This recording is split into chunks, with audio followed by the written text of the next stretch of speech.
Ladies and gentlemen, welcome to Chanel Jasmine, the best novel Chanel for romantic stories.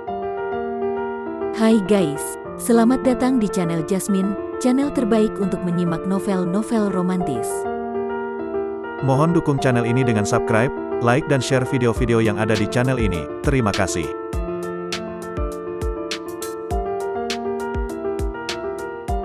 Kaisar Agung Seni Bela Diri, Bab 671, Ambisi Seorang Wanita. Pemilik suara kalimat tersebut adalah Liu Tianlu, di sebelahnya berdiri Yun Kai, diikuti beberapa orang ahli seni bela diri di belakangnya, masing-masing memiliki tingkat kekuatan di atas fase akhir Dewa Raja.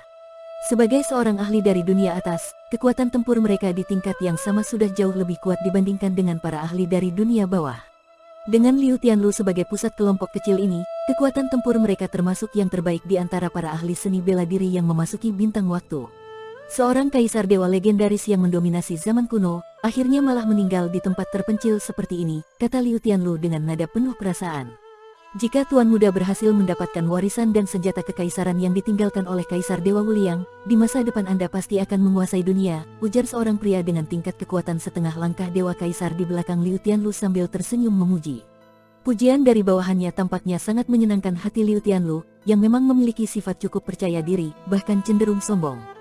Namun, di sisi lain, Yun Kai tetap menunjukkan ekspresi datar di wajahnya, meski dalam hati penuh dengan rasa penghinaan. Menurutnya, jika bukan karena Liu Tianlu memiliki ayah yang hebat, orang seperti dia seharusnya sudah mati ribuan kali. Saat memikirkan nasibnya yang harus tunduk pada takdir dan bertunangan dengan orang seperti Liu Tianlu, hati Yun Kai terasa sedih. Matanya yang indah menampilkan sedikit ketidakpuasan dan keputusasaan. Namun, Liu Tianlu dan kelompoknya sama sekali tidak menyadari bahwa setiap gerak-gerik mereka dan semua pembicaraan mereka telah sepenuhnya diawasi oleh kesadaran spiritual Luo Xiu. Tempat kematian Kaisar Dewa Wuliang. Luo Xiu tidak menyangka dirinya tanpa sengaja mendapatkan petunjuk sepenting ini. Jika informasi ini benar, maka banyak hal yang dapat terhubung satu sama lain. Istana pemurnian iblis yang ditinggalkan di jurang tanpa batas, batu gyo kuno yang didapatkan oleh ayah Qi Yurong, semuanya berkaitan dengan Kaisar Dewa Wuliang. Menurut catatan dalam batu giok kuno itu, seorang ahli besar yang tidak disebutkan namanya telah mencapai akhir umur panjangnya dan meninggal di sini. Kemungkinan besar ahli tersebut adalah Kaisar Dewa Wuliang. Tuan Ye, ada apa denganmu? Melihat perubahan ekspresi Luo Xiu yang tak menentu, Qi Yurong, yang berjalan bersamanya, bertanya dengan bingung. Tidak ada, kita berjalan ke arah ini, kata Luo Xiu sambil menggelengkan kepala dan menunjuk sebuah arah. Di dalam zona larangan waktu, semua hukum alam telah terdistorsi sehingga tidak mungkin menentukan arah yang tepat. Oleh karena itu, ketika Luo Xiu menunjuk sebuah arah, Qi Yurong menjadi semakin bingung.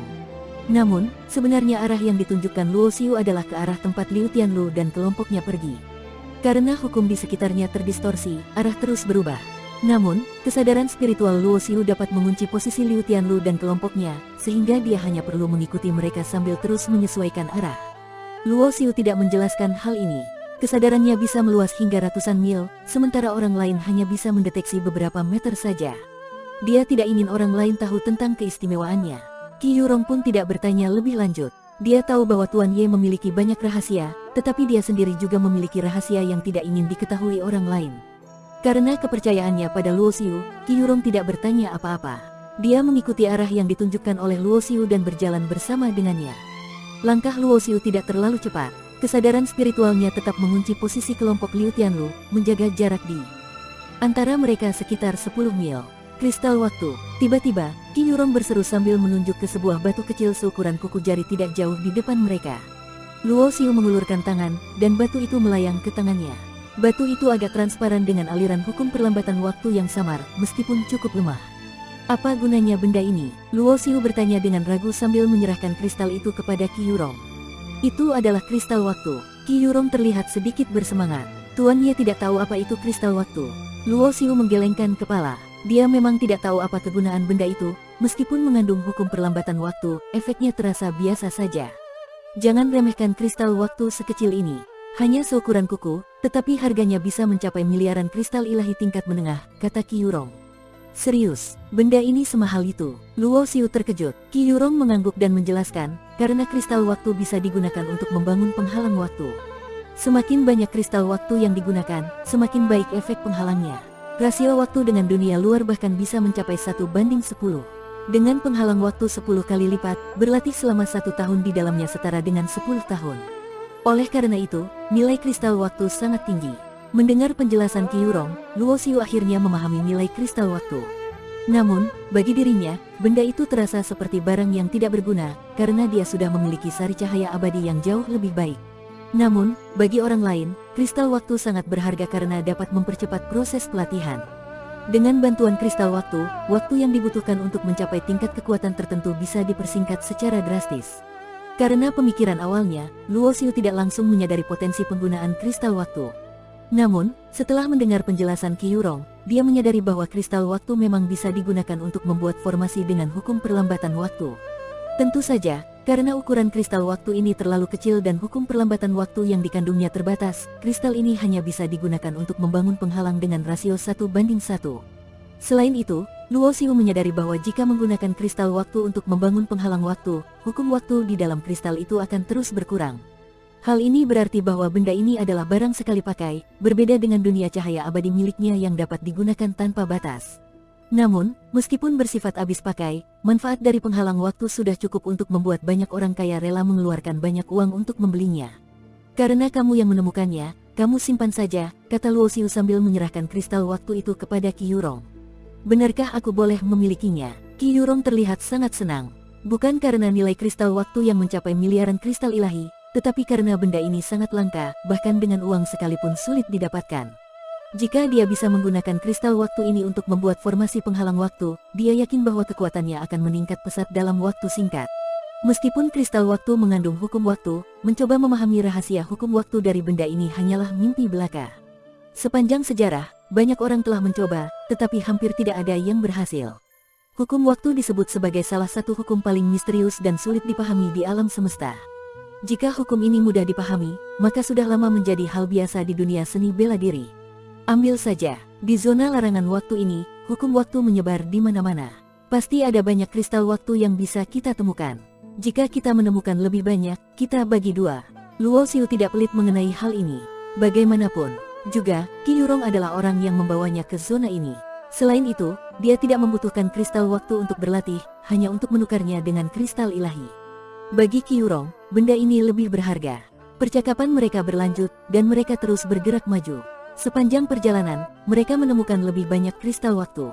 Di sisi lain, menurut pengamatan kesadaran Luo Xiu, Liu Tianlu dan kelompoknya juga mendapatkan hasil yang cukup besar, menemukan belasan kristal waktu dengan berbagai ukuran. Namun, bahaya di zona larangan waktu juga tak kalah mengerikan. Ruang yang terdistorsi kadang-kadang muncul dan cukup mematikan. Setiap kali hal itu terjadi, Luo Xiu selalu menggunakan kesadarannya untuk mendeteksi bahaya lebih awal, lalu membawa Qi Yurong menghindar secepat mungkin. Namun, yang menarik perhatian Luo Xiu adalah kenyataan bahwa Liu Tianlu dan kelompoknya tampak melintasi zona ini dengan aman, seolah-olah mereka mengetahui jalan aman di zona larangan waktu. Menarik, pikir Luo Xiu. Ia menyadari bahwa orang-orang dari dunia atas seperti Liu Tianlu dan Shen Bingyu masing-masing menyimpan rahasia dan tujuan tertentu. Selama ini, Luo Xiu menahan dorongan untuk bertindak. Dia tahu bahwa Jiang Ming kecil berada di tangan Liu Tianlu. Jika dia tidak membutuhkan kelompok Liu Tianlu untuk menunjukkan jalan, dia sudah bertindak sejak awal. Waktu berlalu tanpa disadari. Sementara itu, kelompok baru tiba di zona larangan waktu. Pemimpin kelompok ini adalah seorang wanita yang anggun dan suci seperti seorang Dewi Shen Bingyu. Di belakangnya, Su Tianlong dan keluarga Su mengikutinya. Sejak pandangan pertama, Su Tianlong sudah terpesona oleh Shen Bingyu. Terlebih lagi, setelah mengetahui bahwa dia berasal dari Istana Wuliang di dunia atas, Su Tianlong semakin mantap untuk mengikutinya. Meskipun berasal dari keluarga terkemuka di dunia bawah, Su Tianlong tahu bahwa selalu ada langit di atas langit dan orang di atas orang. Di dunia bawah, keluarga Su mungkin merupakan kekuatan besar, tetapi di dunia atas, mereka tidak berarti apa-apa. Su Tianlong adalah pria ambisius.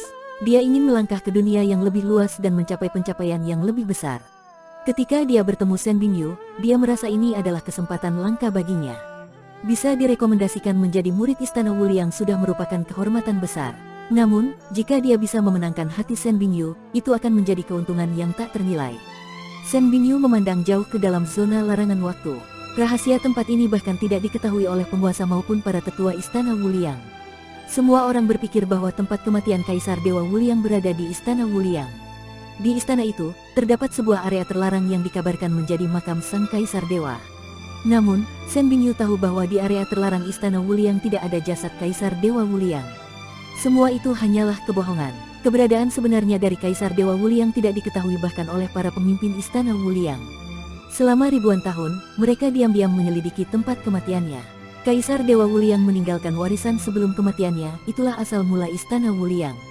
Di akhir hidupnya, sang Kaisar Dewa pergi menjelajahi bintang-bintang, dan akhirnya menghilang tanpa jejak. Seorang leluhur Shen Bingyu, dulunya seorang tetua besar di istana Wuliang, pernah menemukan tempat kematian sang Kaisar Dewa di bintang waktu secara kebetulan. Namun, rahasia ini tidak hanya ditemukan oleh leluhur tersebut. Ada seorang ahli lain yang juga mengetahui rahasia itu, dan keduanya terlibat dalam pertarungan hebat yang berakhir dengan luka parah di kedua belah pihak. Karena luka yang terlalu parah, kedua leluhur tersebut harus meninggalkan tempat itu. Namun, setelah pulih, mereka tidak pernah bisa menemukan bintang waktu lagi. Rahasia ini diwariskan secara turun-temurun hingga generasi Shen Bingyu. Keluarga Shen Bingyu merahasiakan tempat ini karena di lokasi kematian Kaisar Dewa Wuliang tersimpan pagoda Wuliang, sebuah senjata kekaisaran untuk mencapai pencerahan. Warisan terbesar Kaisar Dewa Wuliang terdiri dari teknik seni bela diri dan senjata kekaisaran yang mengandung seluruh pemahamannya tentang seni bela diri. Shen Bingyu telah mempelajari teknik semesta tanpa batas Wuliang. Jika dia berhasil mendapatkan pagoda Wuliang, dia bisa mengikuti jejak Kaisar Dewa Wuliang dan memiliki kesempatan menjadi seorang Kaisar Dewa wanita. Kaisar Dewa saat ini sudah hampir mencapai akhir hidupnya. Era ke-3001 di semesta ini akan segera berakhir, memasuki era ke-3002. Itu akan menjadi era di mana para jenius bersaing untuk merebut posisi Kaisar Dewa. Bakat, warisan, dan peluang, siapapun yang bisa menyatukan semua ini akan memiliki peluang lebih besar untuk menjadi Kaisar. Meski aku seorang wanita, aku pun memiliki ambisi untuk menjadi Kaisar, pikir Shen Bingyu. Wajahnya tetap tenang, namun di dalam hatinya tersimpan ambisi besar yang tidak diketahui oleh siapapun. Bersambung.